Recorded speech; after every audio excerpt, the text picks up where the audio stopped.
Hello student, let's read the question. Which of the following is not true for glycolysis? नीचे हमें option दिए गए हैं। तो क्वेश्चन के अंदर मेनली जो हमें की कॉन्सेप्ट दिया गया है, की कॉन्सेप्ट वो है मेनली ग्लाइकोलाइसिस। ग्लाइकोलाइसिस तो अगर हम देखें कि ग्लाइकोलाइसिस क्या है, तो ग्लाइकोलाइसिस एक ऐसी प्रोसेस है जिसके अंदर मेनली जो ग्लूकोज होता है, ग्लूकोज उसको पायरुवेट में चेंज किया जाता है। पायरुवेट में चेंज किया जाता है, इसी प्रोसेस को हम बोलते हैं ग्लाइकोलाइसिस। और जब ये ग्लूकोज से मेनली पायरुवेट में चेंज होता है तो वहाँ पे ऑक्सीजन प्रेजेंट भी हो सकती है, यानी कि ग्लाइकोलाइसिस ऑक्सीजन की प्रेजेंट में भी काम करता है और ऑक्सीजन की एब्सेंट में भी काम करता है। दोनों ही कंडीशन में रेस्पिरेशन की प्रोसेस में ग्लाइकोलाइसिस चलेगा ही चलेगा। तो मेनली ग्लाइकोलाइसिस में क्या होता है कि इसमें मेनली ग्लूकोज जो कि मेनली 6 कार्बन का कंपाउंड है उसको चेंज किया जाता है ग्लूकोज 6 फॉस्फेट में, ग्लूकोज 6 फॉस्फेट में। उसके बाद में मेनली चेंज किया जाता है उसको फ्रैक्टोज में, फ्रैक्टोज 6 फॉस्फेट में।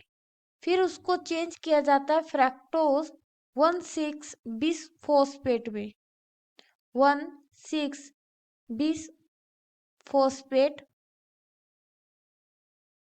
में चेंज किया जाता है। यहाँ तक मेनली जो कंपाउंड है वो 6 कार्बन का ही है।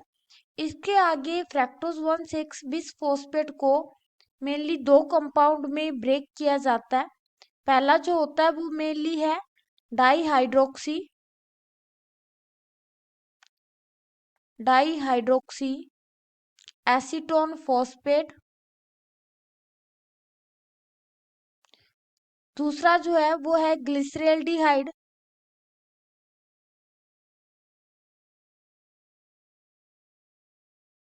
Glyceraldehyde 3 phosphate.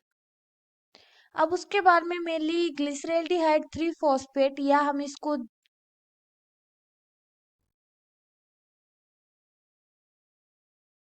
ग्लिसरेल्डिहाइड 3 फॉस्फेट,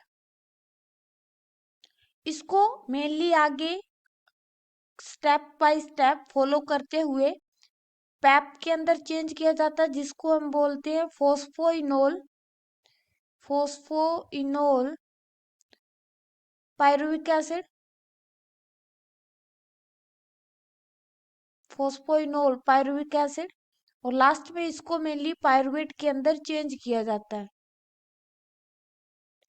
ये पूरी की पूरी मेनली 10 स्टेप प्रोसेस होती है। इसमें टोटल 10 स्टेप होते हैं और 10 स्टेप के अंदर ये प्रोसेस पूरी होती है। और इसमें मेनली हमें प्रोडक्ट के अंदर जो जो प्रोडक्ट बनते हैं ग्लाइकोलाइसिस के अंदर, उनमें से मेनली H2O का फॉर्मेशन होता है।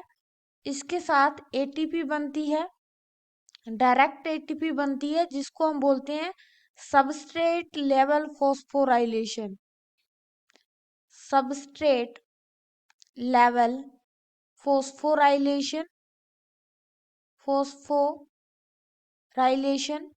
इसके साथ में यहाँ पे मेनली NaDH2 का फॉर्मेशन होता है। ये प्रोडक्शन होता है, यानी कि ये प्रोडक्ट होते हैं ग्लाइकोलाइसिस में जो कि बनते हैं।